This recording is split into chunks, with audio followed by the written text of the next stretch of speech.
కదలి కలస జలధి నుండి కదలి దీనజనుల దిగులు బాప మానవులకు వెలుగు చూప వెంకటాద్రినవతరించి కింకరులను గ్రహించి సేవలందు దేవునందు పావన ప్రభావునందు వేదోద్ధారణ మందరాభరణ పృథ్వీధర్మ నిర్మాణ ప్రహ్లాదత్రాణ బలిప్రతరణ నృపాహంకార నిర్వాపన వైదేహీ రమణ ధనంజయ జయ వ్యాపార పారీణ క్షోణీ దివ్యకరుణ తమోహరణ తండ్రి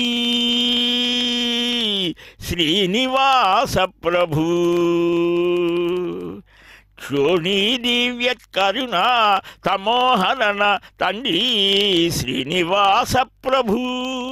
అదిగో అశేషమైన భక్తజనులంతా వేదోద్ధారక దేవదేవా వెంకటేశ భక్తవత్సల భాగవత ప్రియ నిత్య నిర్మల అని తమకు తెలిసిన భాషలో తమకు వచ్చిన భాషలో నిత్య సత్యస్వరూపుడైన ఆ నిర్మలమైన హృదయం కలిగినటువంటి ఆ పరమ పురుషుణ్ణి వేడుకుంటూ ఉంటే, తమ భక్తి ప్రపత్తులు చాటుకుంటూ ఉంటే ఆ చిద్విలాసుడు శ్రీనివాసుడు అడుగడుగునా కూడా ఆనంద నిలయాన్ని ప్రదర్శింపచేస్తూ ఆ భక్తుల నీరాజనాలని అందుకుంటూ వారి విన్నపాలు చక్కగా వింటూ జగములను సృజించి పెంచి సంహరించు ప్రభుని యందు భృగు మహర్షి గర్వమపహరించు విశ్వ విభుని యందు యుగ యుగాల దీన జనులనుద్ధరించు సదయునందు జగతినవతరించు సరససానురాగ హృదయునందు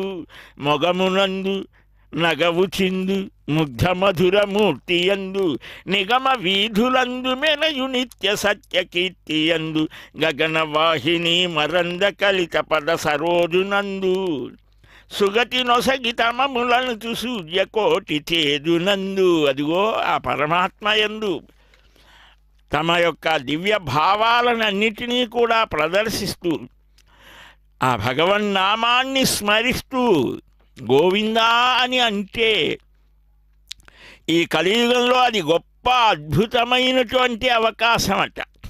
ఇతర యుగాలలో ధ్యానం కొన్ని సంవత్సరాలు చెయ్యాలి, యోగాభ్యాసం చెయ్యాలి, ఇంకా అర్చనలు చెయ్యాలి, ఇంకా యజ్ఞయాగాదులు చెయ్యాలి, అనేకం ఏవేవో చేసి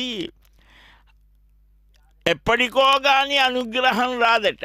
కానీ ఈ కలియుగంలో అలా కాదు.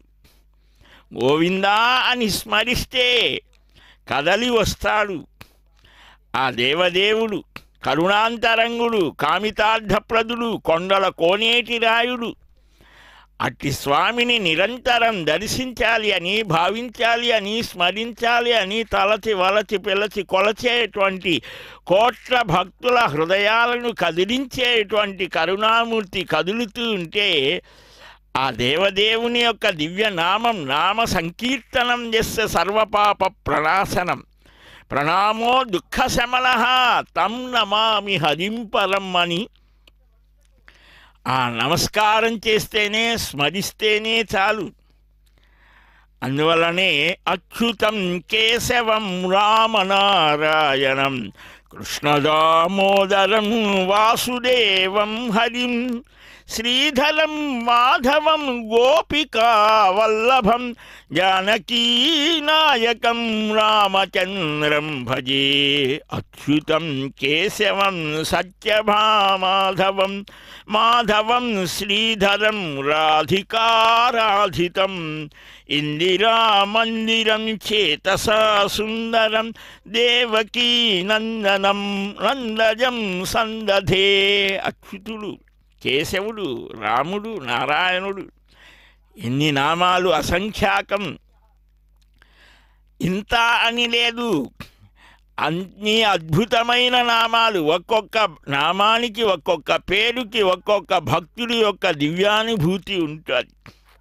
విష్ణవే జిష్ణవే శంఖిని చక్రిణి రుక్మిణీ రాగిణే జానకీ జానయే వల్లవీ వల్లభాయార్చితాయాత్మనే కంస విధ్వంసినే వంశితే నమః.